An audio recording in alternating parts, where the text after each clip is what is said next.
Final revision में आपका स्वागत है और मैं हूं यश। आज के लेक्चर में हम साइंस एंड टेक्नोलॉजी के जुलाई के करंट अफेयर्स की बात करेंगे। सबसे पहले जानते हैं वेंजुआन लेबोरेटरी के बारे में। इसे वेंटियन लेबोरेटरी भी कह सकते हैं। ये चाइना की है। अब देखिए, चाइना जो टिएंगोंग स्पेस स्टेशन बना रहा है ना स्पेस में, तो उसके 3 पार्ट हैं। पहला है तिएन जो 2021 में लॉन्च हो गया। दूसरा है वेंटियन, ये स्पेस में साइंस एंड टेक के एक्सपेरिमेंट के लिए लेबोरेटरी है जो हाल ही में लॉन्च की गई। और तीसरा हिस्सा है मेंटियन जो लॉन्च होगा अक्टूबर 2022 में। यह वेंजुआन या वेंटियन का मतलब है क्वेस्ट फॉर द हेवेंस, मतलब स्वर्ग की खोज। इसे चाइना की सबसे पावरफुल रॉकेट लॉन्ग मार्च 5B से लॉन्च किया गया and this is the 17.9 metre long Wentian lab module. आगे जानते हैं कॉग्निटिव साइंस के बारे में। अब यहाँ पर कॉग्निशन का मतलब है संज्ञानात्मकता, मतलब इसमें ऐसी सारी एक्टिविटीज आती हैं जो व्यक्ति अपने होशो हवास में करता है। व्यक्ति की इन्हीं एक्टिविटीज को स्टडी करने के लिए ministry of science and technology ने 2008 में कॉग्निटिव साइंस रिसर्च इनिशिएटिव को शुरू किया, CSRI। इसके तहत कॉग्निटिव साइंस के क्षेत्र में combining ideas, principles and methods of psychology, computer science, linguistic philosophy, neuroscience आदि को स्टडी किया जाता है। इन एक्टिविटीज़ के लिए CSRI के माध्यम से individual research and development projects, postal doctoral fellowship and support for schools, training, workshop, conferences आदि का आयोजन और इन्हें सपोर्ट भी दिया जाता है। आगे बात करते हैं एन्यूरिज्म के बारे में। तो गेम ऑफ थ्रोन्स की एक्ट्रेस एमिलिया क्लार्क एन्यूरिज्म से पीड़ित हैं। ये एक प्रकार का डिसऑर्डर है जिसमें हमारे शरीर की आर्टिलरी और वेन्स में या धमनी और सिराओं में स्वेलिंग आ जाती है। होता क्या है कि जहाँ पर भी आर्टिलरी या वेन्स कमज़ोर होती है उस हिस्से में ब्लड जाकर इकट्ठा होना शुरू हो जाता है और वहाँ स्वेलिंग आने लगती है। कभी कभी यह हिस्सा फट भी जाता है जिससे स्ट्रोक्स आने का भी खतरा बढ़ जाता है। ये सामान्यतः ब्रेन और हार्ट के ब्लड वेसल्स में हो सकता है। एन्यूरिज्म होने का मुख्य कारण स्मोकिंग, हाई कोलेस्ट्रॉल, ऑब्सिटी, हाइपरटेंशन और टिश्यू डिसऑर्डर तथा एज इफेक्ट है। प्रेगनेंसी से भी इसका रिस्क बढ़ता है। इसके ट्रीटमेंट के लिए फ्लो डाइवर्जन स्टंट, सिलेंड्रिकल या metallic mesh stent, preventing rupture आदि किए जाते हैं। बाकी इससे बचने के लिए हेल्दी लाइफस्टाइल अपनाकर इसके रिस्क को कम किया जा सकता है। आगे बात करते हैं INS सिंधु ध्वज के बारे में। हाल ही में इसे डीकमीशन किया गया। जून 1987 में इसे इंडियन नेवी को दिया गया था। उस समय 1986 से 2000 के बीच 10 किलो क्लास की सबमरीन्स को इंडिया ने रसिया से खरीदा था। उन्हीं में से एक था INS सिंधु ध्वज। अब टोटल 7 किलो क्लास सबमरीन बची हैं भारत के पास। आगे बात करते हैं Y3023 दूनागिरी के बारे में, या इसे INS दूनागिरी भी कह सकते हैं। ये प्रोजेक्ट 17A के तहत जो 6 फ्रिगेट बनने थे उनमें से एक है, मतलब एक शिप है। उत्तराखंड की माउंटेन रेंज दूनागिरी के नाम पर इसे रखा गया है, जो कि लीडर क्लास ASY फ्रिगेट है। इसे डेवलप किया है garden reach ship builders limited ने इंडियन नेवी के लिए। यह लो ऑब्जर्वेबिलिटी टेक्नोलॉजी पर आधारित है। यह लो रडार क्रॉस सेक्शन को मेंटेन करता है, मतलब खुद को छिपा सकता है। बात करें प्रोजेक्ट 17A की, तो इसमें 1972 से 2013 तक के काम करने वाली नीलगिरी क्लास फ्रिगेट के समान ही शिप्स बनानी थी। इसमें 6 शिप बनानी है: नीलगिरी, हिमगिरी, तारागिरी, उदयगिरी और दूनागिरी तथा विंध्यगिरी। इनमें से नीलगिरी और हिमगिरी को 2019 और 2020 में कमीशन किया गया, वहीं उदयगिरी को 2022 में मई में कमीशन किया गया। अब दूनागिरी को भी कमीशन कर लिया गया है। अब बची है तारागिरी और विंध्यगिरी। आगे है सर्वेवैक, जो कि एक वैक्सीन है जो सीरम इंस्टीट्यूट ऑफ इंडिया के द्वारा डेवलप की गई। इसे हाल ही में drug controller general of India ने अप्रूव कर दिया। ये दवा सर्विकल कैंसर होने को रोकती है। विमेन में 15 से 44 वर्ष की उम्र में ये कैंसर होने का खतरा रहता है। ये रिप्रोडक्टिव एज है। अब सर्वेवैक वैक्सीन को 9 से 14 वर्ष की उम्र की बच्चियों को दिया जाएगा।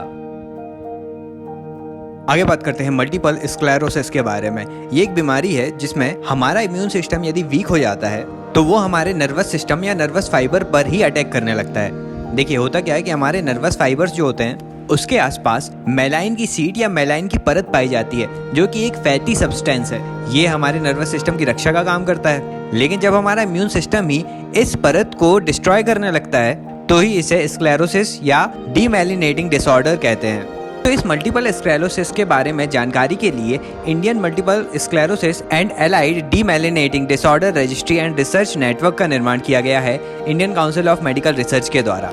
अब इस बीमारी के सिम्टम्स इस प्रकार हैं कि विजन लॉस होता है, पेन होता है, फटीग होता है और हाथ पैर का मूवमेंट एक अच्छे तरीके से ना होना, उनमें कोऑर्डिनेशन ना होना, ये सब सिम्टम्स हैं। ये मुख्यतः 20 से 40 वर्ष के व्यक्तियों को होता है। इसका कोई ट्रीटमेंट उपलब्ध नहीं है, बस हम अपने इम्यून सिस्टम को ट्रीट कर सकते हैं। अब ये जो रजिस्ट्री बनी है ना, इसमें बीमारी कैसी है, उसका सिम्टम्स क्या है, उनका क्योर कैसे किया गया, इस सब के बारे में जानकारी होगी। आगे बात करते हैं पेरोव्स्काइट सोलर सेल के बारे में। देखिए यहाँ पर साइंटिस्ट ने एक कोडोपेंट की खोज की है। मतलब ये जो पेरोव्स्काइट है, ये विभिन्न ट्रांसपेरेंट मेटल के ऑक्साइड्स जैसे जिंक ऑक्साइड, टिन के ऑक्साइड्स आदि के साथ मिलकर उनके फोटोवोल्टिक परफॉर्मेंस को बढ़ा देगा। ये सिलिकॉन को रिप्लेस कर सकता है सोलर सेल्स में।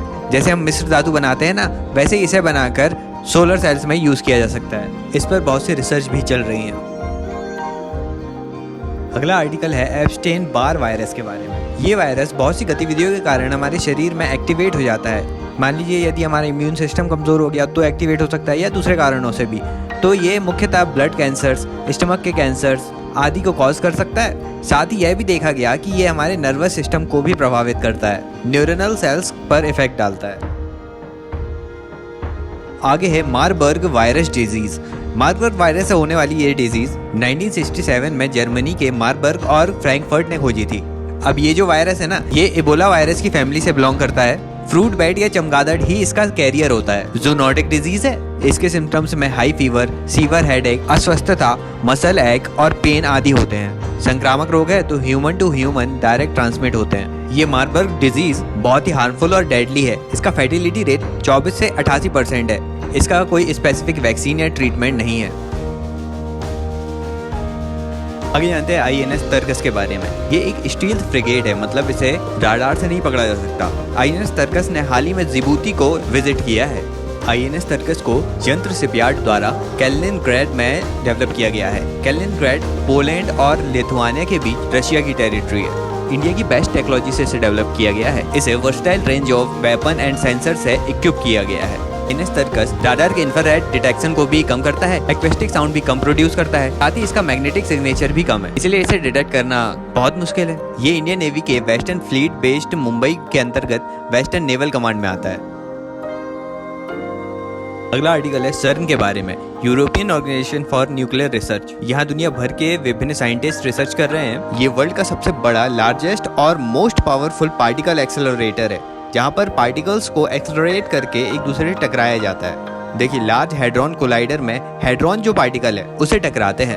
अब देखिए किसी भी एटम में इलेक्ट्रॉन, प्रोटॉन और न्यूट्रॉन होते हैं। अब इलेक्ट्रॉन को लेप्टॉन श्रेणी में रखा जाता है और प्रोटॉन और न्यूट्रॉन जैसे भारी तत्वों को हैड्रॉन की श्रेणी में रखा जाता है। लार्ज हैड्रॉन कोलाइडर में मुख्यतः प्रोटॉन को टकराया जाता है। हैड्रॉन को और विभाजित करते हैं तो क्वार्ट्स बनते हैं। तो हाल ही में नए प्रकार के एलिमेंट्स खोजे गए हैं हैड्रॉन्स के टकराने से। पहला है पेंटाक्वार्ट्स, जिसमें क्वार्ट्स के 5 यूनिट्स होती हैं, और पहली बार ही खोजा गया टेट्राक्वार्ट्स, इसमें 3 यूनिट्स हैं। अब यह लार्ज हैड्रॉन कोलाइडर स्विट्जरलैंड और फ्रांस की बॉर्डर में 27 किलोमीटर लंबे ट्रैक लूप के रूप में 100 मीटर नीचे बना हुआ है। अब इसका सबसे बड़ा एक्सपेरिमेंटल लैब एटलस है। अब 2012 में CERN में ही गॉड पार्टिकल्स या हिग्स बोसोन को खोजा गया था, जिसके लिए पीटर हिग्स और फ्रैंकोइस एगलर्ट को नोबेल प्राइज मिला था फिजिक्स के लिए 2013 में। हिग्स बोसोन एक फंडामेंटल पार्टिकल माना जाता है, जो अदर फंडामेंटल पार्टिकल्स को मास प्रोवाइड करता है। अब जो हाल ही में क्वार्ट्स मिले हैं ना, वो up, down, charm, strange, top and bottom, in 6 forms में या 6 फ्लेवर्स में पाए जाते हैं। अगला आर्टिकल है क्रिटिकल मिनरल्स के बारे में। ये ऐसे मिनरल्स होते हैं जो बहुत ज्यादा इंपॉर्टेंट होते हैं और इनका कोई सब्स्टिट्यूट नहीं होता। अब इस क्षेत्र में चाइना का डोमिनेंस है। उसे हटाने के लिए इंडिया और ऑस्ट्रेलिया ने टाई अप किया है। ऑस्ट्रेलिया से इंडिया को लिथियम और कोबाल्ट जैसे मिनरल्स मिल जाएंगे, ताकि इंडिया क्लीन एनर्जी पर काम कर सके। अब कुछ कॉमन क्रिटिकल मिनरल्स के एग्जांपल हैं ग्रेफाइट, लिथियम और कोबाल्ट जो ईवी बैटरीज में यूज होते हैं, रेयर अर्थ जो मैग्नेट बनाने में यूज होता है, सिलिकॉन जो कंप्यूटर चिप और सोलर पैनल में यूज होती है। आगे जानते हैं INAS 324 स्क्वाड्रन के बारे में। तो हाल ही में इंडियन नेवल एयर स्क्वाड्रन 324 को नेवी के विशाखापट्टनम कमांड को कमीशन किया गया। ये पहला indigenously design and built advance light helicopter MK3 helicopters का नेवल स्क्वाड्रन है, ईस्टर्न सीबोर्ड बेस का। इन हेलीकॉप्टर्स का नाम केस्ट्रल्स रखा गया। केस्ट्रल्स एक प्रकार का शिकारी पक्षी है जिसकी सेंसिंग कैपेबिलिटी बहुत अच्छी होती है। अब यह जो हेलीकॉप्टर होगा, इसका उपयोग maritime reconnaissance, research and rescue operations के लिए किया जाएगा। एयर एम्बुलेंस का भी रोल प्ले करेगा, जिसके लिए इसमें airborne medical intensive care unit भी एस्टैब्लिश की गई है। आगे जानते हैं तिहान टेस्ट बेड के बारे में। ये IIT हैदराबाद में बनाया गया है। ये एक प्रकार का real time cyber physical system है जिसमें जो ऑटोमेशन वाले इंस्टीट्यूट होते हैं, जैसे कार में ऑटोमेशन होता है, अनमैन्ड एरियल व्हीकल्स में, तो उन सारी टेक्नोलॉजीज के लिए ये सिस्टम बनाया गया है। वे सारी टेक्नोलॉजीज यहाँ पर टेस्ट की जा सकेंगी। आगे बात करते हैं फूजियान के बारे में। ये चाइना का एयरक्राफ्ट कैरियर है, याद रखिएगा बस चाइना का है। आगे जानते हैं इसरो के पोएम प्लेटफॉर्म के बारे में। ये है PSLV ऑर्बिट एक्सपेरिमेंटल मॉड्यूल। हाल ही में PSLV C-53 मिशन के तहत हमारे PSLV रॉकेट ने सिंगापुर के 3 सैटेलाइट्स को ऑर्बिट में प्लेस कर दिया। इसी के तहत हमारा पोएम मिशन था। पोएम मतलब PSLV ऑर्बिट एक्सपेरिमेंटल मॉड्यूल। देखिए होता क्या है कि PSLV के 4 स्टेजेस हैं, 1, 2, 3 एंड 4। PSLV के 1, 2, 3 स्टेजेस अपना काम करने के बाद, फ्यूल बर्न करने के बाद वापस अर्थ में समुद्र में गिर जाते हैं। लेकिन जो 4th स्टेज होता है वो सैटेलाइट को ऑर्बिट में प्लेस करने के बाद स्पेस डेब्रिस बन जाता है, एक तरीके का स्पेस कचरा बन जाता है। तो हमारे साइंटिस्ट ने ये सोचा कि इसे स्पेस डेब्रिस ना बना के 4th स्टेज को एक असेट के रूप में यूज किया जाए। और इसी 4th स्टेज में solar panel, lithium iron battery, dedicated navigation, guidance and control system, 4 sun sensors, magnetometer, gyros और नाविक आदि डिवाइस एस्टेब्लिश किए गए। एक तरह से उस 4th स्टेज को फंक्शनल बना दिया गया। यही था इसरो का पोएम प्लेटफॉर्म। आगे बात करते हैं क्लोफेजेमाइन के बारे में। ये लेप्रेसी के लिए उपयोग होने वाली एक एसेंशियल ड्रग है, मतलब महत्वपूर्ण दवाई है, जिसकी हाल ही में इंडियन मार्केट में कमी हो गई है। ये लेप्रेसी में दी जाने वाली 3 दवाइयों में से एक है, रिफेम्पिसिन, डेप्सोन, क्लोफेजेमाइन। लेप्रेसी की बात करें तो ये माइक्रोबैक्टीरियम लेप्रिक के कारण होता है, बैक्टीरियल डिजीज है और जो बहुत तेजी से फैलता है। इसे हेसेंस डिजीज भी कहते हैं। यह हमारे शरीर के skin, peripheral nerves, upper respiratory tract, lining of nose आदि को प्रभावित करता है। वायु के माध्यम से संचारित होता है। रेड पैचेस आना स्किन पर घाव होना, numbness of arm, hand and legs, feet के सोल में अल्सर होना, मसल्स में वीकनेस आना, तेजी से वेट लॉस होना आदि इसके लक्षण हैं। आगे जानते हैं कैप्स्टोन के बारे में। ये नासा द्वारा भेजा गया एक क्यूब सेट है जिसका भार 25 किलोग्राम या 55 पाउंड है। ये भेजा गया है मून में। देखिए हमारे पृथ्वी और चंद्रमा के बीच जो हेलो ऑर्बिट है, मतलब ऐसा स्थान जहां पर ग्रेविटेशनल फील्ड लगभग न्यूट्रल हो जाती है, तो वहां पर ये सैटेलाइट गया है और स्टेबल रहेगा। चूंकि नासा वहां पर अपना एक स्पेस स्टेशन एस्टेब्लिश करना चाहता है, इसलिए एक्सपेरिमेंट के रूप में कैप्स्टोन क्यूब सेट को 6 मंथ के लिए वहां भेजा गया है। जानते कोलेरा के बारे में। न्यूज में इसलिए है क्योंकि कोलेरा कॉजिंग बैक्टीरिया में एंटी माइक्रोबियल रेजिस्टेंट डिक्लाइन कर रहा है। अब कोलेरा बैक्टीरिया से होता है ये रोग। यदि इस बैक्टीरिया से इन्फेक्टेड फूड या ड्रिंक का सेवन इंसान कर लेता है तो उसे ये रोग हो जाता है। इसके सिम्टम्स में डायरिया जैसी इलनेस होती है, वोमिटिंग, लेग क्रैम्प्स आदि लक्षण है इसके। WHO ने इसके लिए 3 वैक्सीन भी रिकमेंड किए हैं। तो साइंस एंड टेक में इस मंथ बस इतना ही। पहली बार चैनल पर यदि आप आ रहे हैं तो सब्सक्राइब कर लीजिए, अभी बहुत कुछ आना बाकी है, और वीडियो को लाइक भी कर दिया कीजिए। Thank you so much for listening.